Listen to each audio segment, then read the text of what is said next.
Assalamualaikum warahmatullahi wabarakatuh. Sahabat-sahabat jasa akuntansi dimanapun berada, jumpa lagi dengan saya Roli. Hari ini saya akan menjelaskan tentang aplikasi Excel untuk Pertasoft. Aplikasi ini lebih kurang sama dengan aplikasi Excel untuk laporan keuangan SPBU.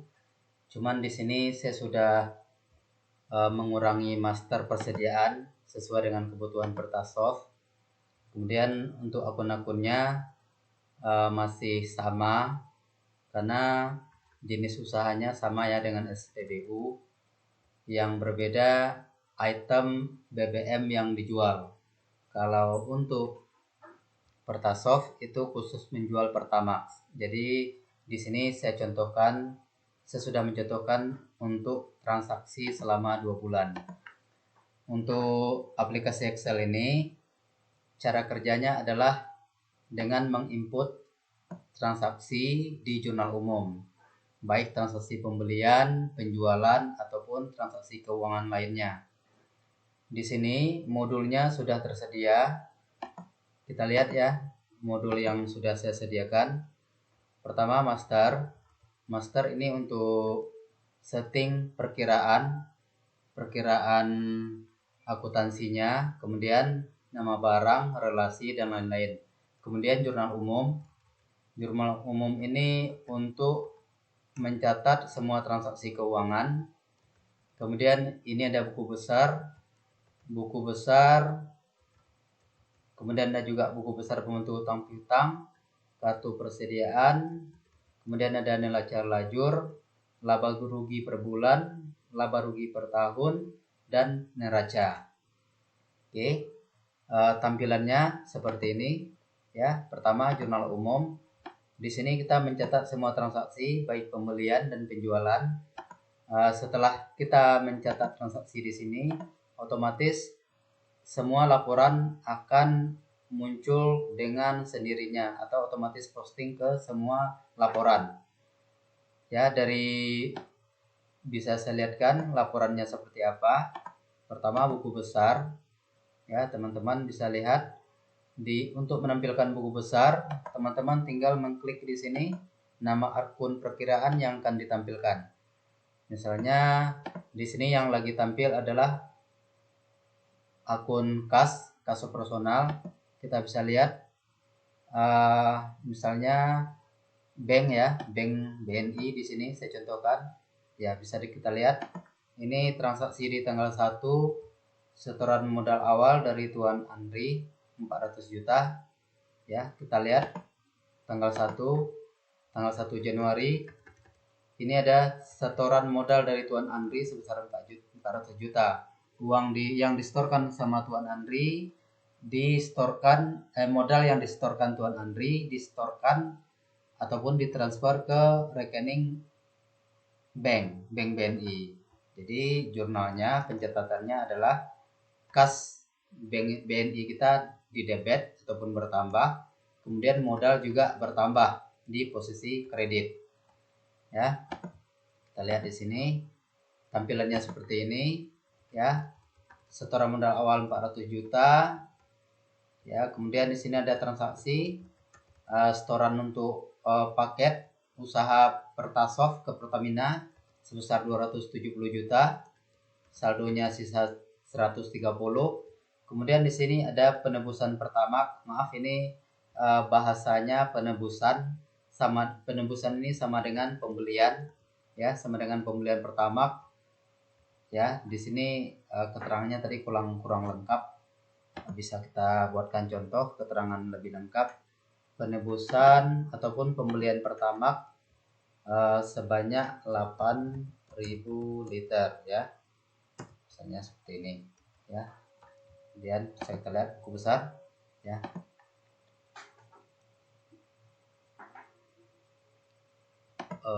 Tadi di posisi banknya ya, ya seperti ini. Kita ganti keterangannya biar lengkap ya.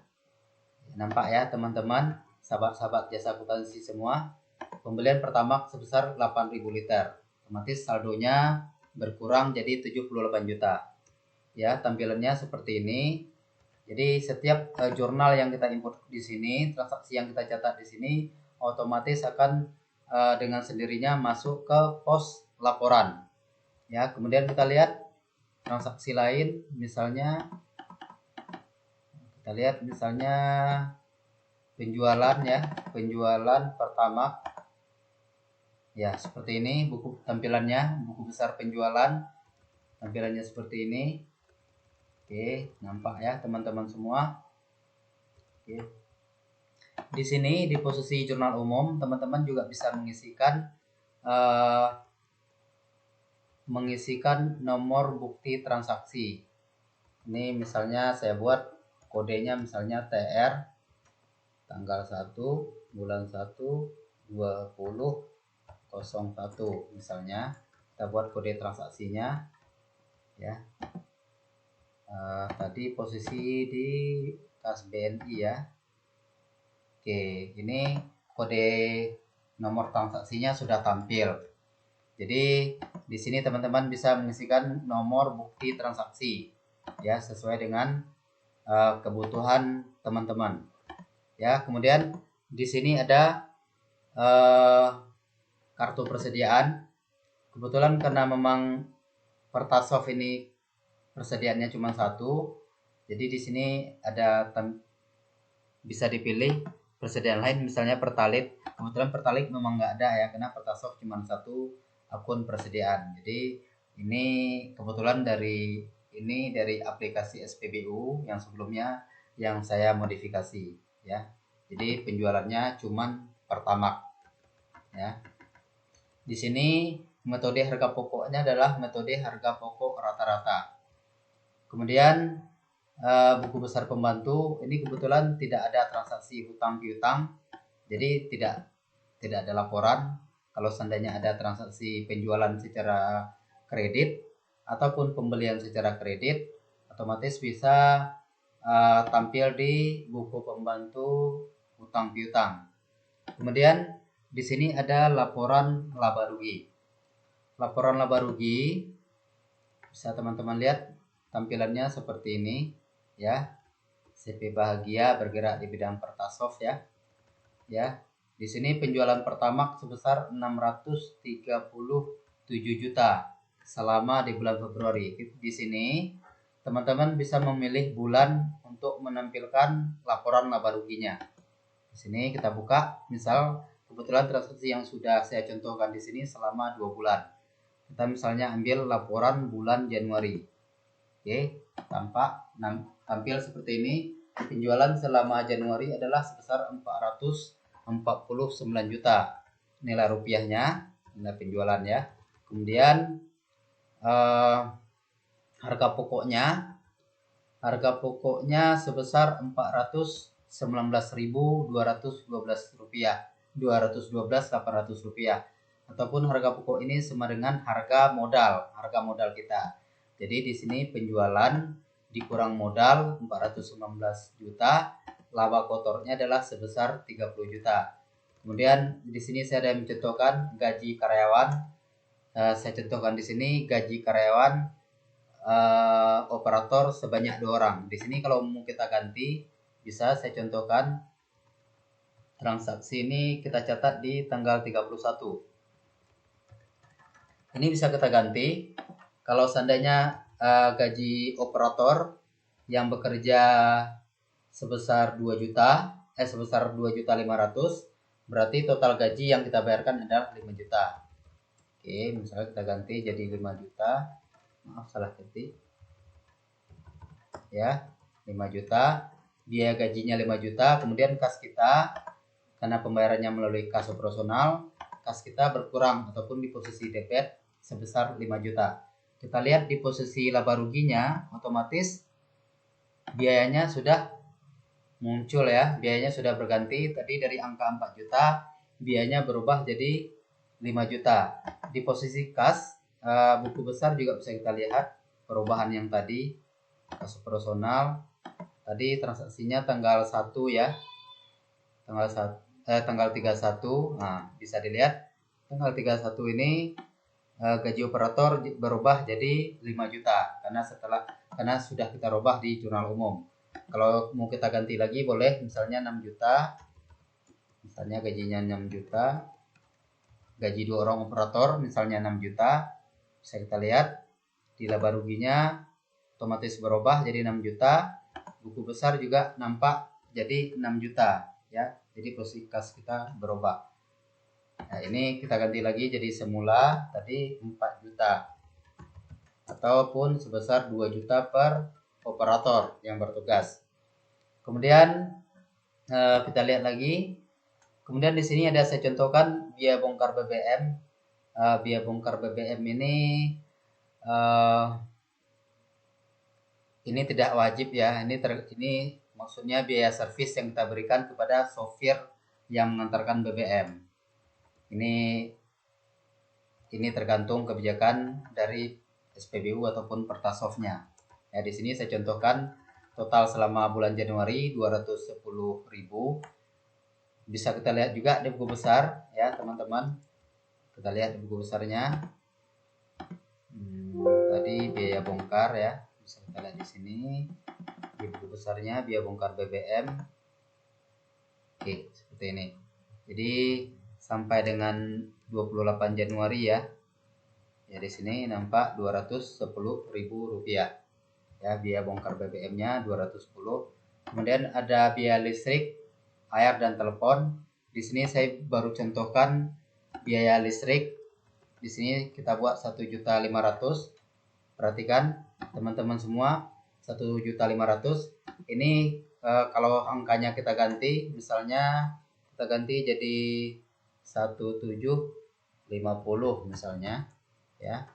Jadi biaya listrik kita 1.750 ya. Posisi debit itu adalah biaya listrik ya, biaya kita bertambah, kemudian kas operasional kita berkurang sebesar 1.750.000. Di sini bisa kita lihat ya sudah berubah. Jadi di sini sudah kita buatkan otomatis.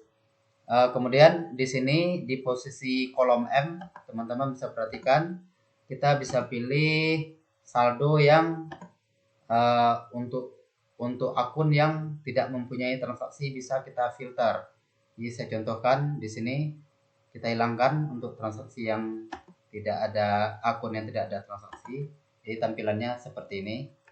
Jadi total penjualan Januari adalah sebesar 449 juta, dikurangin harga pokok ataupun harga modal 419 juta.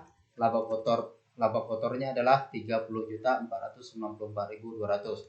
Kemudian manajemen ada membayarkan gaji karyawan 4 juta, biaya bongkar BBM 210.000, kemudian ada biaya listrik ya, totalnya 5.960. Laba operasional selama Januari adalah 24 juta. Kemudian dikurangi dengan beban PPh pasal 22. Beban PPh ini berupa pajak yang bersifat final yang langsung dipungut oleh Pertamina. Jadi setiap kita melakukan pembelian maka akan langsung diperhitungkan pajak atas penghasilan yang diterima SPBU ataupun Pertasof. Di sini laba bersihnya adalah sebesar 23.454.000. Bisa kita lihat untuk yang Februari. Perhatikan teman-teman, kita pilih di sini untuk Februari. Ya, untuk Februari gajinya masih belum saya robah. Gajinya 4 juta, kemudian ada biaya bongkar 390.000, biaya listrik 1.400.000 ya. Total di sini laba kotornya, laba operasional adalah sebesar 30.600.000, dikurangin PPh pasal 22 1.400.000. Laba bersih setelah pajak adalah 29 juta. Oke, tampilannya seperti ini. Ini adalah laporan laba rugi bulanan. Kemudian ada lagi laporan laba rugi tahunan ya. Laporan laba rugi tahunan ini adalah laporan laba rugi akumulasi selama 1 tahun. Bisa kita lihat total laba rugi per tahunnya Pertasof ini sebesar 52 juta. Ya, ini baru untuk transaksi selama 2 bulan, yaitu Januari dan Februari. Ya, kemudian di sini ada lagi neraca lajur ya. Neraca lajur bagian jurusan akuntansi ini paham. Kemudian ada neraca, ya, dan neraca. Jadi di sini poin-poin laporan yang sangat penting itu adalah laporan neraca, laporan keuangannya, laporan laba rugi ya, laporan laba rugi bulanan di sini, kemudian laporan laba rugi tahunannya, kemudian ada laporan neraca. Di sini saya juga menyiapkan perhitungan losses. Di sini saya juga menyiapkan perhitungan losses ataupun penyusutan setiap bulannya. Di sini saya contohkan Pertasoft ini baru mulai beroperasi di bulan Januari. Jadi stok awalnya tidak ada, kemudian ada pembelian, kemudian jumlah stok, kemudian ada penjualan. Ini total stok akhir buku ya, stok akhir buku. Kemudian ini stok fisik di tangki. Jadi di sini ada lossesnya sebesar 115 liter di bulan Januari, kemudian di bulan Februari sebesar 102 liter ya, seperti ini. Oke, teman-teman, mudah-mudahan bisa teman-teman pahami. Untuk aplikasi ini sudah kita buatkan dengan otomatis dan mudah dipahami. Mudah-mudahan untuk penjelasan ini cukup jelas bagi teman-teman semua. Saya sudahi. Waalaikumsalam warahmatullahi wabarakatuh.